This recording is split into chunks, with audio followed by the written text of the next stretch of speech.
Hello everyone. What is sound pollution. तो आज हम पढ़ेंगे कि जो भी नॉइज़ पोल्यूशन है, साउंड पोल्यूशन है, वो एक्चुअली है क्या। तो हम रोज़ ही कोई ना कोई अलग अलग टाइप्स की जो है साउंड सुनते हैं। सो साउंड एक्चुअली ये एक तरीके का मैकेनिकल एनर्जी है जो कि कोई भी चीज़ अगर वाइब्रेट करती है, so this energy it is coming from a vibrating source. So जब भी कोई ऑब्जेक्ट या तो फिर सब्सटेंस वाइब्रेट करता है तो एक तरीके से मैकेनिकल एनर्जी प्रोड्यूस होती है। सो अब बात करते हैं कि जो भी साउंड है वो या तो प्लेजेंट हो सकता है या तो फिर unpleasant. So depending upon the situation, अगर हेल्थ अच्छी है, माइंडसेट अच्छा है, तो जो भी लाउड साउंड है वो भी प्लेजेंट लगेगा। लेकिन अगर वही जगह पे कोई बीमार है, सर दर्द कर रहा है, तो वही लाउड साउंड जो है it is going to be unpleasant for someone. तो जब भी कोई अनप्लेजेंट साउंड है या तो फिर अनवांटेड साउंड है, तो उसी को ही हम नॉइज़ बोलते हैं। तो ये जो साउंड है वो प्रोपेगेट कर सकता है, वो ट्रांसमिट हो सकता है फ्रॉम मीडियम लाइक एयर है, लिक्विड है, या तो फिर सॉलिड स्टेट है। सो here you can see the sound is propagating through solid state, sound is propagating through liquid state and sound is propagating through the air. Solid में जो भी molecules होते हैं वो काफ़ी पास पास में होते हैं, सो साउंड जो है वो ज़्यादा फास्ट ट्रैवल करती है। नेक्स्ट आता है लिक्विड, जहाँ पर मॉलिक्यूल्स काफ़ी दूर दूर होते हैं, सो यहाँ पर जो साउंड है वो थोड़ा स्लो डाउन कर जाएगी। और एयर में जो भी मॉलिक्यूल्स है वो और भी ज़्यादा दूर दूर होते हैं, that is why it takes more time to travel the sound. इसीलिए जब भी थंडर स्ट्रॉम होता है, लाइटनिंग होती है, तो पहले जो है first the lightning is seen first और फिर बाद में थंडर का साउंड आता है। सो पहले तो जब भी बिजली कड़कती है तो पहले लाइट दिखाई देगी और फिर बाद में आपको उसका साउंड नज़र आएगा। तो इसीलिए जो भी साउंड वेव्स हैं वो एक्चुअली एक तरीके से प्रेशर वेव्स हैं जो कि ट्रैवल करती हैं थ्रू अ मीडियम जैसे कि एयर, वाटर। ओके, तो साउंड वेव्स में जो है अल्टरनेटली आपको कॉम्प्रेशन और रेरफैक्शन नजर आएगा।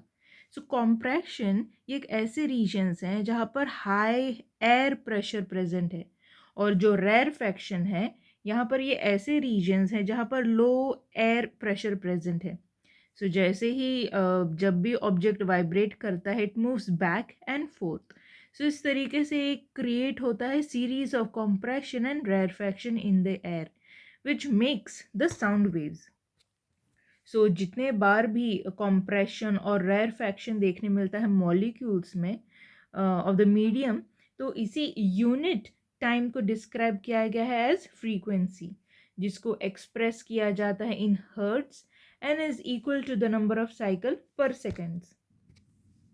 देर is a wide range of sound pressure जो कि ह्यूमन का एयर जो है एनकाउंटर करता है, सुनाई देता है। So, increase in sound pressure does not invoke linear response to human ear. इसका मतलब है जो भी लाउडनेस जो एयर परसीव करता है, it does not double when the intensity double, because the ear was designed to hear a wide range of sound from very quiet to very loud and at a certain variety of sequence. Here you can see the diagram of the ear. तो हमारा जो human का year है it is divided into three parts. पहले तो आता है the outer ear, फिर आता है द मिडल ईयर, फिर आता है द इनर ईयर। सो यहाँ पर जो आउटर ईयर है, so this is the outer ear. ये विजिबल पार्ट होता है, इसी को हम ईयर पिन्ना भी बोलते हैं। इसका काम क्या है, जो भी साउंड वेव्स होते हैं ये इसको कलेक्ट करता है एक फनल की तरह, और फिर इसको कलेक्ट करके जो भी साउंड है वो एक्सटर्नल ईयर मीएटस बोल सकते हैं या तो फिर ईयर कैनाल तक पहुंचाता है जो भी साउंड मिलते हैं। ओके, फिर बाद में आता है द मिडल ईयर। सो यहाँ पर अच्छा, ये जो ऑडिटरी कैनाल है, ये जो ऑडिटरी कैनाल है ये एक्सटर्नल ईयर में आएगा, आउटर ईयर में आएगा। यहीं पर ही वैक्स ग्लैंड्स भी मिलेंगे, यहीं पर ही आपको हेयर भी मिलेंगे। सो जो भी डस्ट पार्टिकल्स आते हैं साउंड के साथ साथ, सो वो एंट्रैप्ट हो जाएंगे। Now we will talk about the middle ear. Middle ear में जो है कुछ टाइनी टाइनी बोन्स प्रेजेंट हैं। ओके, मैलियस, इनकस और स्टेपिस। ओके, सो ये मैलियस हो गया, ओके, इनकस हो गया, ये स्टेपिस हो गए। Okay, so these are the three bones, these are the three bones, malleus, incus और स्टेपिस। ओके, सो यहाँ पर here this is called as ear drum, इसको हम बोलते हैं ईयर ड्रम। ये है मैलियस, एक मिनट। सो यहाँ पर मिडल ईयर में सबसे पहले तो आएगा ear drum. Okay, ear drum के बाद आता है मैलियस।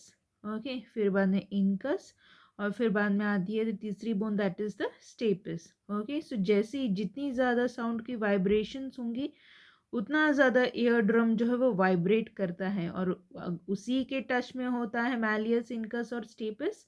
तो मैलियस, इनकस और स्टेपिस भी उतने ही ज़ोर से वाइब्रेट करेंगे। जितना ज़्यादा साउंड एम्पलीफाई करेगा उतना ज़्यादा वाइब्रेशंस ट्रांसमिट होंगी। फिर बाद में आता है the inner ear, this is the inner most part, that is called as inner ear. यहाँ पर आपको नजर आएगा cochlea. Okay, so this structure is called as cochlea. So snail shape का ऑर्गन होगा जिसमें एक तरीके से फ्लूइड फिल्ड होता है, वो ही है जो कि कन्वर्ट करता है साउंड वेव्स को इनटू द इलेक्ट्रिकल इम्पल्स, और फिर यही इलेक्ट्रिकल इम्पल्स जो हैं वो ट्रांसफ़र किए जाते हैं, ओके, टूवर्ड्स द ब्रेन। कैसे? Through this auditory nerve. Okay, so this auditory nerve helps, जो कि इंटरप्रीट करता है जो भी इम्पल्स है साउंड का। सो इस तरीके से जो इनर ईयर है, it helps with the balance by monitoring head movement and sending signals to the brain to keep the body balance। तो इस तरीके से एयर का सिर्फ एक काम नहीं है, दैट इज हियरिंग। एयर का एक और काम है, that is the balancing, balancing the body. So balance करना है बॉडी को जब भी वो वॉक करेगी, बैलेंस करता है बॉडी को जब भी वो भाग रही है। So while sitting, while jogging, while running, okay, while walking, so body should be in balanced state। So this is also one of the function of ear और hearing, hearing तो है ही ear का function। so in this again diagram you can see, ये तो auditory meatus हो गया, auditory canal, ये हो गया ear drum। ओके, ये ear drum है। फिर ये आ गया मैलिस, इनकस और स्टेपिस, ये तीन बोन हो गए मिडल ईयर के। यहाँ पर ये जो आपको कैनाल दिख रही है, this canal is called as Eustachian canal. Okay, फिर बाद में आ जाता है द कॉक्लिया, इनर ईयर की बात है ये। ओके, फिर यहाँ से जाती है द ऑडिटरी नर्व। ये यहाँ पर जो है आपको परपेंडिकुलर फॉर्म में नजर आएंगे three semi circular canals. In three semi circular canals का भी फंक्शन बैलेंसिंग ही आता है। सो इस तरीके से this was about the ear. यहाँ पर एक स्केल है, दैट इज डेसिबल। डेसिबल को स्केल यूज करते हैं to measure the loudness. So noise it can affect human ear because of its loudness और फ्रीक्वेंसी। सो अगर साउंड की लाउडनेस ज़्यादा है, पिच ज़्यादा है, फ्रीक्वेंसी ज़्यादा है, तो आसानी से ह्यूमन ईयर को इफ़ेक्ट कर सकती है। इसीलिए जो central pollution control board committee है, उन्होंने रेकमेंड किया है permission noise level for different location. तो इस तरीके से इंडस्ट्रीज़ में जो है डे टाइम में इतना डेसिबल रह सकता है, नाइट टाइम में इतना। सो लाइक दिस कमर्शियल में the limit in day time में 65, ओके, और नाइट टाइम में 55। रेसिडेंशियल, साइलेंट जोन, तो इस तरीके से अलग अलग डेसिबल में जो है लिमिट्स दी गई हैं in day time and in night time. ये अलग अलग साउंड्स हैं और उनके लेवल्स हैं ऑन डेसिबल स्केल। सो ये जो ब्लू कलर का दिखाई दे रहा है, these are the sound at or below 70 decibels, that is safe. लेकिन 70 डेसिबल के ऊपर जो भी साउंड है that is harmful. Okay, so जो भी है, ड्रायर है, मोटरसाइकिल ऑटोमेटिक हैंड ड्रायर है, jack hammer, gun shot, okay, so all these are having high loud sound. अब बात करते हैं what are the sources of noise pollution. तो पहले तो ऑफ कोर्स आते हैं मोबाइल सोर्सेज, एयर है, रोड है, रेल ट्रांसपोर्टेशन है, all these are the basic sources of air pollution. फिर आता है स्टेशनरी सोर्सेज जैसे कि इंडस्ट्रियल ऑपरेशंस, कंस्ट्रक्शन एक्टिविटीज़ हैं, सेलिब्रेशंस हैं, इलेक्ट्रिक होम अप्लाइंसेस हैं। यहाँ पर अलग अलग कंट्रीज़ के जो हैं नॉइज़ लेवल डेसिबल्स में रिकॉर्ड किए गए हैं। Okay, so here you can see the major cities which produces noise pollution. Now we will see what are the effects of noise pollution. So first, hearing damage. So काफ़ी लंबे समय तक या तो परमानेंट हियरिंग लॉस हो जाएगा अगर काफ़ी लंबे समय तक अपन हम जो है हाई इंटेंसिटी हाई डेसिबल का अगर साउंड सुनते हैं तो टेम्परेरी या तो फिर परमानेंट हेयर लॉस होगा, हियरिंग लॉस होगा। ओके, और ऑडिटरी सेंसिटिविटी जो है वो रिड्यूस हो जाएगी, मतलब लाउड साउंड भी होगा तो भी आपको कम ही सुनाई देगा। ओके, नेक्स्ट आता है फिजियोलॉजिकल और साइकोलॉजिकल चेंजेस। सो कंटिन्यूस अगर एक्सपोजर रहा लाउड साउंड का तो आगे जाके इफ़ेक्ट होंगे, हाइपर टेंशन होगा। Okay, that is called as high blood pressure. Insomnia होगा जहाँ पर नींद नहीं आएगी, that is called sleeplessness. Gastrointestinal, okay, जो भी डाइजेस्टिव जूसेस हैं, इंटेस्टिनल जूसेस हैं वो अच्छे से काम नहीं करेंगे, डाइजेस्टिव डिसऑर्डर्स देखने मिलेंगे, पेप्टिक अल्सर्स होंगे, ब्लड प्रेशर चेंज हो जाएगा, बिहेवियर में चेंज आएगा, emotionally changes is also seen. Noise pollution it is also seen during Diwali. तो आजकल तो ऐसे भी पटाखे आने लगे हैं जो कि साउंड प्रोड्यूस ही नहीं करते, so instead we can use those kinds of crackers. So इसीलिए साउंड पोल्यूशन को कम करने के लिए कुछ एनवायरमेंटल प्रोटेक्शन एक्ट यूज़ किए गए हैं। ओके, 1986 में स्टार्ट किया गया था, which is used. Okay, so जैसे कि काफ़ी सारे रूल्स हैं, जैसे कि यूज़ ऑफ फायर क्रैकर्स जो कि जनरेट करते हैं जनरेट नॉइज़, और अगर उसका लेवल एक्सीड करता है 125 डेसिबल उससे ज़्यादा, ओके, सो उसको जो है प्रोहिबिट किया गया है। और दूसरी बात, आप फायर क्रैकर्स जो है नहीं जला सकते। कब नहीं जला सकते? सो बिटवीन रात के 10 बजे से तो लेकर सुबह 6 बजे तक आप फायर क्रैकर्स नहीं जला सकते, and this is the timing where you can burst the crackers. और फायर क्रैकर्स को जो है कभी भी साइलेंस जोन के आसपास नहीं चलाया जा सकता। साइलेंस जोन ज़्यादातर हॉस्पिटल के आसपास होते हैं।